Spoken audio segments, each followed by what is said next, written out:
Waqas Khan official के साथ मैं हूं वकास खान। आजकल रमज़ान का सीज़न है और आपने भी कराची में देखा होगा कि भिखारियों की भरमार है। जिस चौक गली चौराहे यहाँ तक के घर के दरवाज़ों तक भिखारी आ चुके हैं और तकाजा करते हैं कि हमारे साथ ताउन किया जाए। ये एक बहुत बड़ा मसला है और हर रमज़ान में होता है और अहले कराची इस मसले से तंग आ चुके हैं और न जाने कहाँ कहाँ से बड़ी तादाद में ये लोग आ जाते हैं।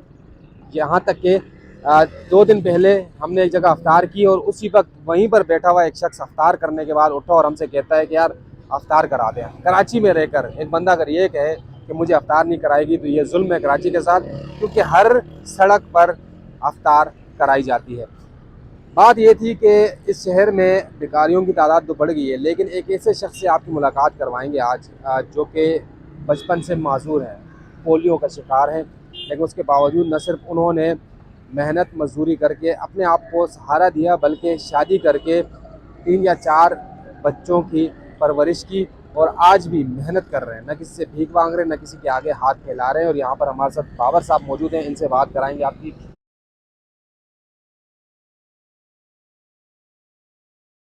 बाबर साहब, कितना अरसा हो गया आपको ये? मैं बचपन तकरीबन 2 साल की उम्र में माजूर हो गया था। 2 साल की उम्र में पता चल गया था कि आपको पोलियो है? नहीं, मतलब उस टाइम बच्चा था। वालदैन को 2 साल के बच्चा छोटी उम्र होती है। जब मैंने होश सामी तो मैं माजूर ही था। अच्छा, माजूर थे, फिर आप बड़े हुए, उसके बाद जाहिर सी बात है घर का सहारा बनना था, तो क्या सोचा आपने और क्या किया आपने? बस ऐसा हुआ कि पहले तो वालिद साहब हमें स्कूल पढ़ाते थे। मैंने 5 क्लास तक तालीम की। उसके बाद मेरे वालिद साहब का इंतकाल हो गया, तो छोटे बहन भाई छोटे थे, फिर उनके लिए मुझे कुछ करना पड़ा। बड़ा घर में मैं ही था, तो फिर मैंने क्या किया, मैं उस दौर में घोड़ा टांगा चलाने लग गया। अच्छा, घोड़ा टांगा। जी। अच्छा, उस तो दौर ये कितनी उम्र थी आपकी इस वक्त? उस टाइम मेरी तकरीबन उम्र थी 12-15 साल की उम्र थी। अच्छा, यानी जैसे आजकल रिक्शा वगैरह किराए पे ले लेते हैं, आपने घोड़ा टांगा भी किराए पे लिया? जी, वो अपने शहर में रेमियर खान में मैं अच्छा, मतलब कि उस टाइम की बात कर रहा हूँ। ठीक।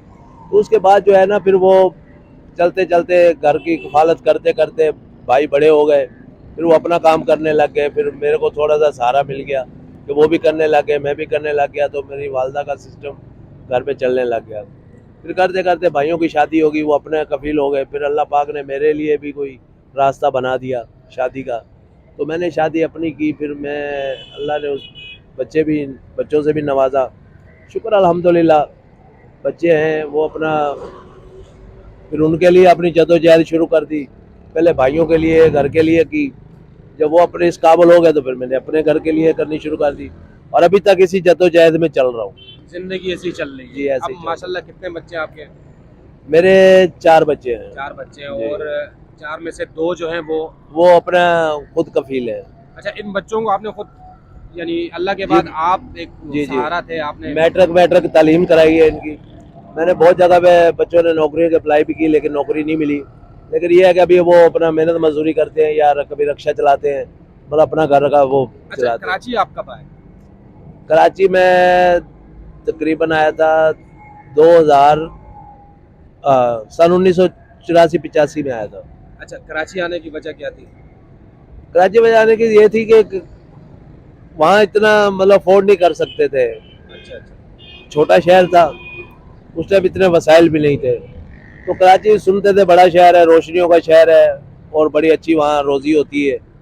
जब मैं कराची आया तो देखा तो यहाँ अजनबी लोग थे, मतलब कि कोई इतना कोई जानता नहीं था एक दूसरे को। लेकिन फिर भी मैंने देखा तो एक हमारा दोस्त था, वो भी माजूर था, उसका एक पाँव कटा हुआ था।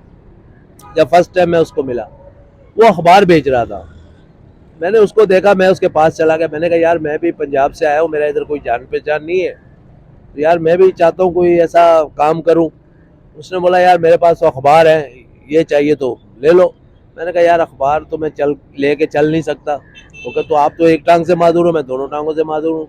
मेरे पास ये ऐसी गाड़ी भी नहीं थी, पैदल चलता था मैं नीचे। उसने बोला फिर क्या करना है? मैंने कहा यार कोई ऐसा मिल जाए कि जैसे मैं बैठ जाऊँ तो काम करूँ। उसने बोला चलो ऐसा करते हैं, मैं आपको ना हार ला के देता हूँ कलियों के, ये लोग गाड़ियों में लगाते हैं, तो ये आप बेचो, इंशाल्लाह रोजी मिलेगी। उस टाइम पे 8 आने 1 रुपए का वो था।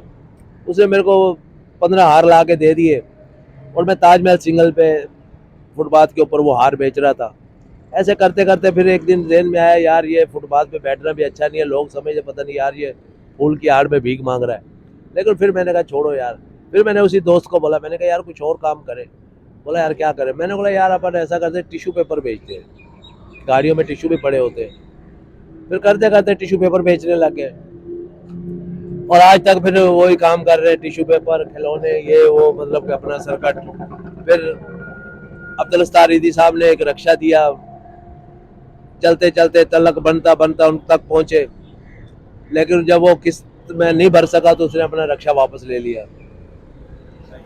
मतलब फीस बिल्ला जो दिए वो देते हैं, लेकिन फीस बिल्ला काम नहीं है। वो ये है कि उनको रक्षे की पेमेंट देनी है, किस्तों में दे दे लेकिन देनी हाँ देनी है।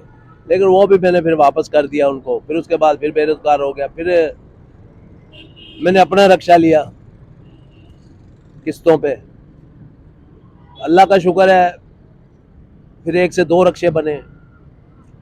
लेकिन उसके बाद फिर मैं बच्चे अपने गांव में शिफ्ट किए कि अभी कराची को छोड़ दो तो बच्चे जो है ना गाँव में शिफ्ट कर दो। तो मेरे साथ एक छोटा सा हादसा ज़िंदगी में पेश आ गया कि मैं ट्रेन के नीचे आ गया।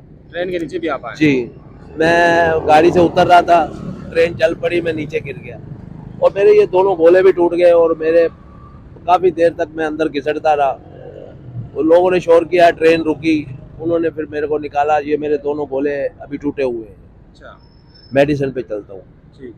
ऑपरेशनों का बहुत पैसा मांग रहे थे, कोई 80 लाख, कोई 50 लाख, कोई 1 करोड़, लेकिन मैं अफोर्ड नहीं कर सका। लेकिन माशाल्लाह मैं उस डॉक्टर साहब की हिम्मत को दाद देता हूँ। उन्होंने मेरे साथ बहुत तावन किया।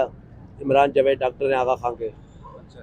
उन्होंने मेरे साथ बहुत कोऑपरेट किया। उन्होंने बोला नहीं बाबर भाई आप ऐसा करें, क्योंकि मैं सिंधी मुस्लिम पे ये इधर जो टिश्यू पेपर बेचता था, इसी वजह से वो इधर आते जाते देखते भी थे। उन्होंने मेरे साथ बहुत तावन किया। उन्होंने मेरे को मेडिसिन खिला खिला के इतना कर दिया कि मैं वापस अपनी ज़िंदगी में बहाल हो गया। वो रक्षे भी बिक गए, तो हर चीज़ सिस्टम जो है ना मेरा सब ख़त्म हो गया। अच्छा, फिर से अब दोबारा मेहनत की आपने?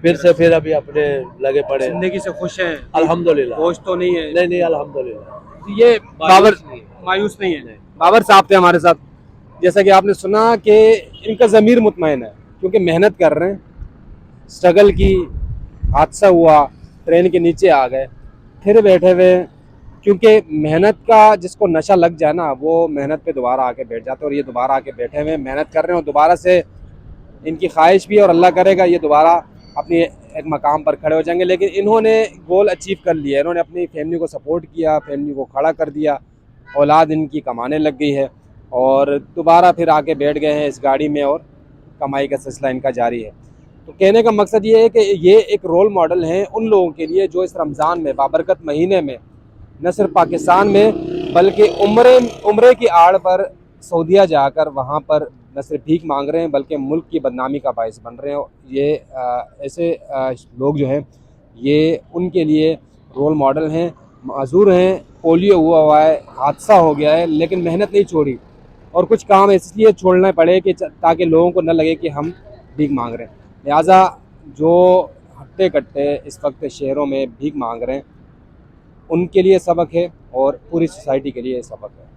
वकास खान को इजाज़त दीजिएगा। अल्लाह हाफ़िज़।